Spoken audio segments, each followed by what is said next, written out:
El día número 6 es acerca de René Descartes, un filósofo, matemático y físico francés, considerado el padre de la filosofía moderna. Es un personaje fundamental para la revolución científica, especialmente a nivel occidental. Actúan sus aportes como una respuesta a este cambio que se conocía como mundo medieval al mundo moderno y a un largo proceso de cambios que se venía produciendo en Europa desde inicios del siglo XIV. En física, Descartes es considerado el creador del mecanicismo, por ejemplo, siendo este un modelo que afirma como única forma de causalidad la influencia física de las entidades del mundo material. Niega de esta manera la existencia metafísica de entidades espirituales, por ejemplo. Descartes es considerado fundamental para el desarrollo de la geometría analítica, para la fisiología mecanicista en áreas de la medicina, para el principio de inercia en física. En áreas filosóficas, Descartes rechaza los finales divinos, intenta explicar la naturaleza desde un punto de vista mecánico, afirma el dualismo entre el alma y el cuerpo, y con todas estas ideas él va a romper con el esquema tradicional aristotélico de la época, un esquema defendido además por toda la parte religiosa, por toda la comunidad religiosa. Descartes proporciona las bases para el racionalismo moderno. Él realiza aportes para la matemática, la física, la óptica. Al igual que Galileo, acepta el modelo cosmológico que había sido presentado por Nicolás Copérnico. A partir de sus principios empieza a desarrollar un sistema de coordenadas cartesianas que de hecho en su momento fue juzgado al considerarse un plagio por ser un método que había sido formulado previamente, pero se atribuye a él en gran medida. Una de las frases filosóficas más relevantes de Descartes es "pienso, luego existo", que se encuentra de hecho dentro del discurso del método, se encuentra en Principios de la filosofía, principios realmente muy esenciales para el racionalismo occidental.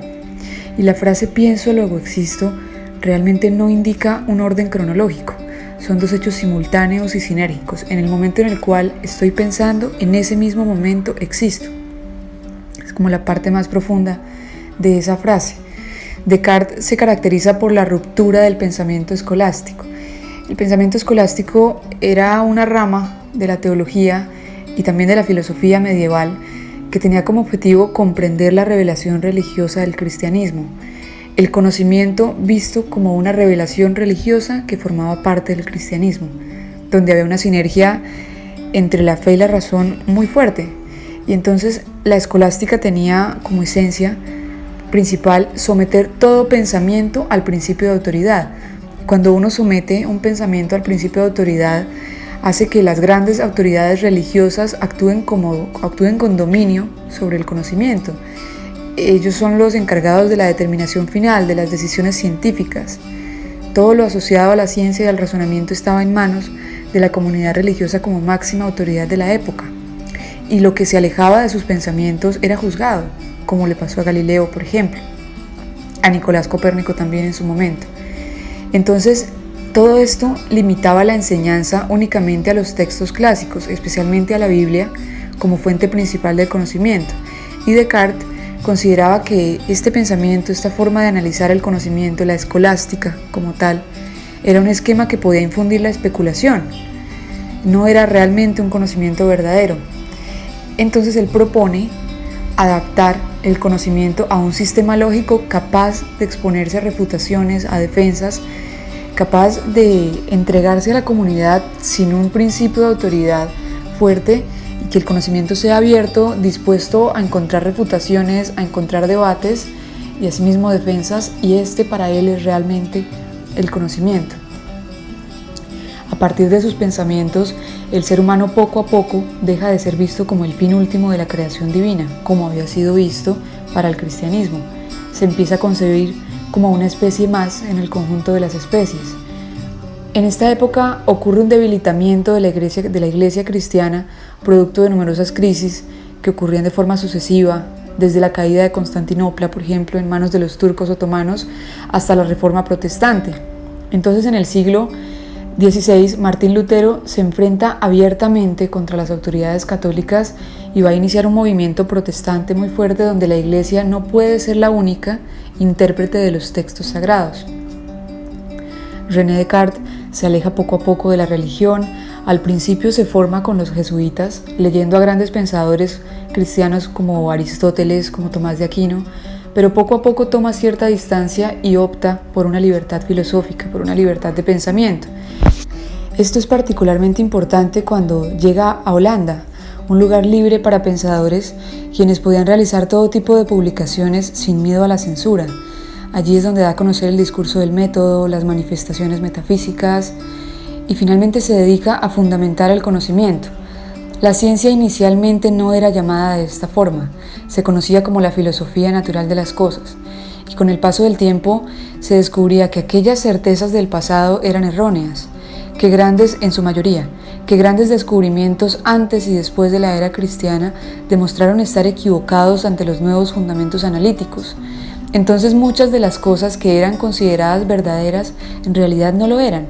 Por lo tanto, Descartes pensaba: ¿cómo puedo tener certeza de que aquello que se piensa ahora será verdadero más adelante?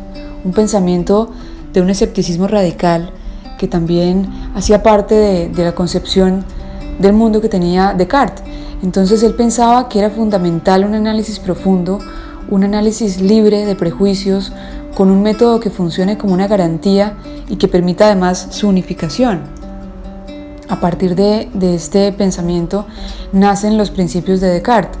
El primero de ellos es el principio del análisis o de descomposición, por medio del cual un problema se debe dividir en tantas partes como sea posible para resolver estas partes por separado, algo que se puede aplicar hoy en día a la vida cotidiana. El segundo de ellos es el principio de la síntesis o la composición, donde se conduce el pensamiento desde lo más fácil hasta lo más difícil, también con aplicaciones innumerables en la actualidad en terrenos analíticos de todas las áreas. El tercer principio de Descartes es el principio de la enumeración o de la verificación, donde se debe cerciorar que no se ha pasado nada por alto para encontrar la veracidad de las conclusiones que se están elaborando. Y por último, el cuarto, pero es considerado el principio más importante, es el de la duda o la evidencia sistemática, que consiste en comprobar con evidencia clara la veracidad de estas conclusiones, dudar. Y el principio de la duda nos permite llegar o acercarnos cada vez más a la veracidad de las conclusiones y los pensamientos analíticos. Este último concepto fundamenta la duda metódica, un principio importante para limitar la confusión, para poner en evidencia inconsistencias, para analizar las percepciones con claridad, donde aquel que duda, especialmente de una manera sistemática, es aquel que logra alcanzar el conocimiento real. Es decir, la duda es parte del método para acceder al conocimiento. Por último, esta duda metódica necesita una base que Descartes la encuentra en la metafísica, que realmente no es el estudio de las cosas, es el estudio de lo que hace que las cosas sean lo que son, y una base que permite la construcción analítica del racionalismo impulsado por Descartes, especialmente a nivel occidental en esta época. Y con esto terminamos el día número 6 de René Descartes.